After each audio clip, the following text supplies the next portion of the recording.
Feature में ही अब हम कौन सा कर रहे हैं, सिक्योरिटी प्रीमियम। कौन सा कर रहे हैं, सिक्योरिटी प्रीमियम।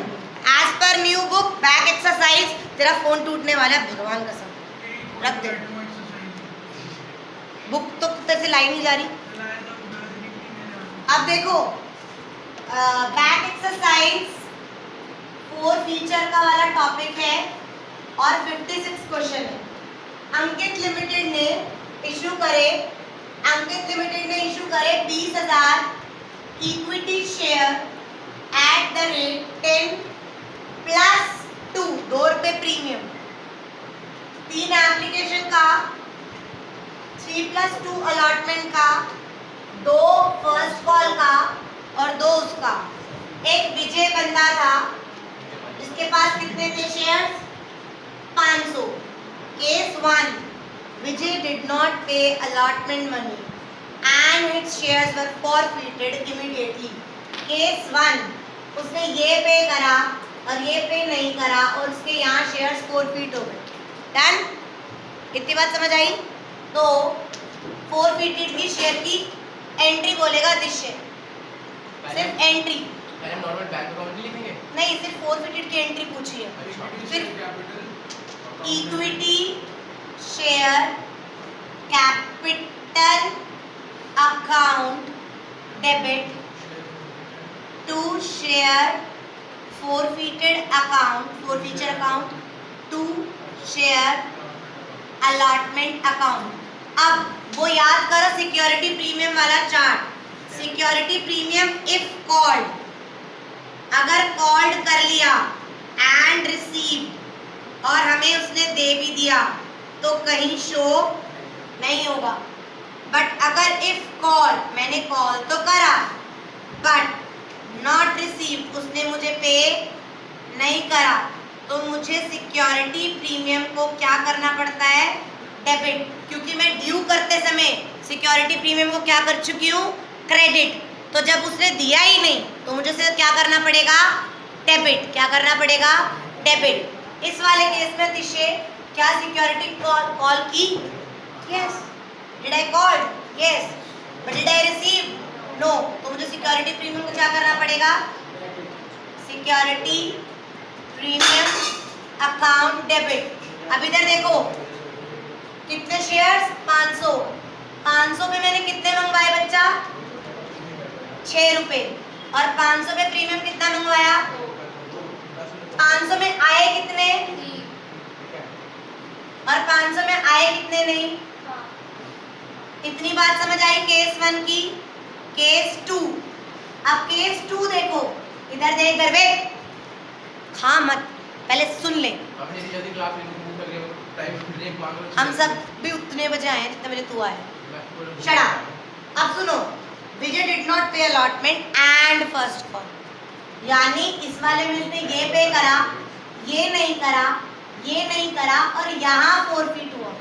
इतनी बात समझ आई? अब अस्मी बताएगी मुझे एंट्री सेकंड केस की।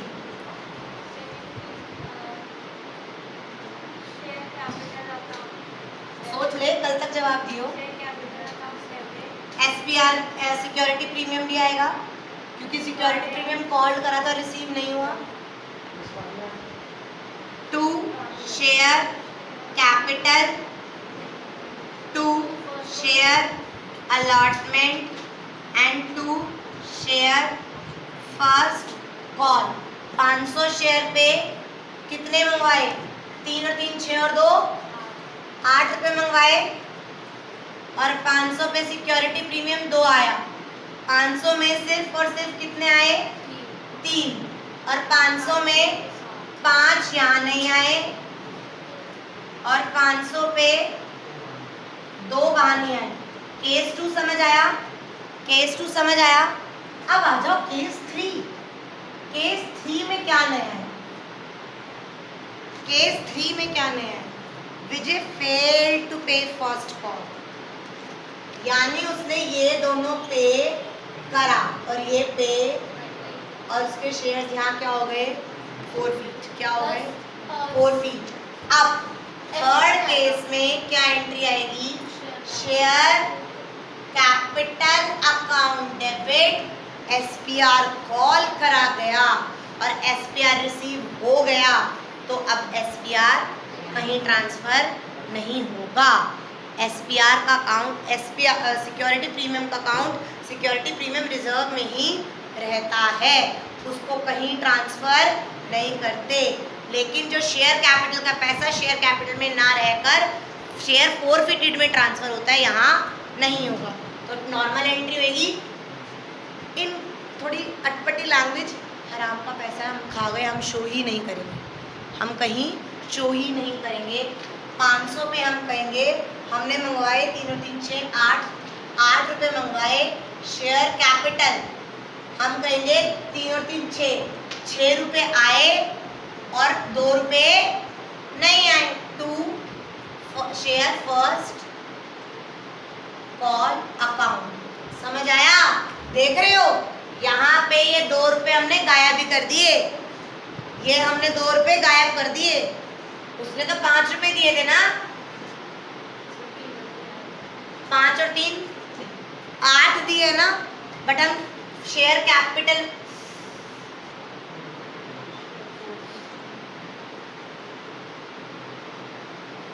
₹6 दिखा रहे हैं।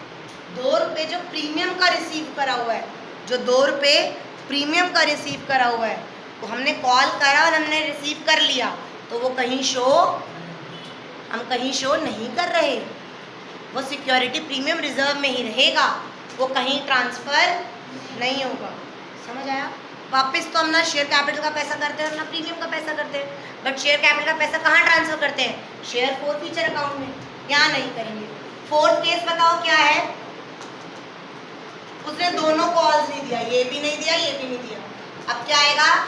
शेयर कैपिटल अकाउंट डेबिट 500 पे पूरा 10 रुपये मंगवाया, टू शेयर फोरफीचर अकाउंट, यानी 500 पे 6 रुपया आ गया और 500 पे 4 रुपया टू कॉल इन एरियर्स। मैंने फर्स्ट कॉल सेकंड कॉल ना लिख के कॉल इन एरियर्स भी लिख सकते हैं, वैसे कन्वीनियंट रहता है कि share first call to share second and final call. समझ आया? Security premium if called and received then it is not shown anywhere, it will be there in the security premium reserve only the paisa which we have received towards share capital will be transferred to share forfeiture account, and if we have called और receive हुआ ही नहीं तो security premium को मुझे debit करना पड़ेगा, मुझे security premium को डेबिट करना पड़ेगा। नाउ इसी का हम 57th क्वेश्चन करेंगे and then after that we will have 10 minutes break. 57 yes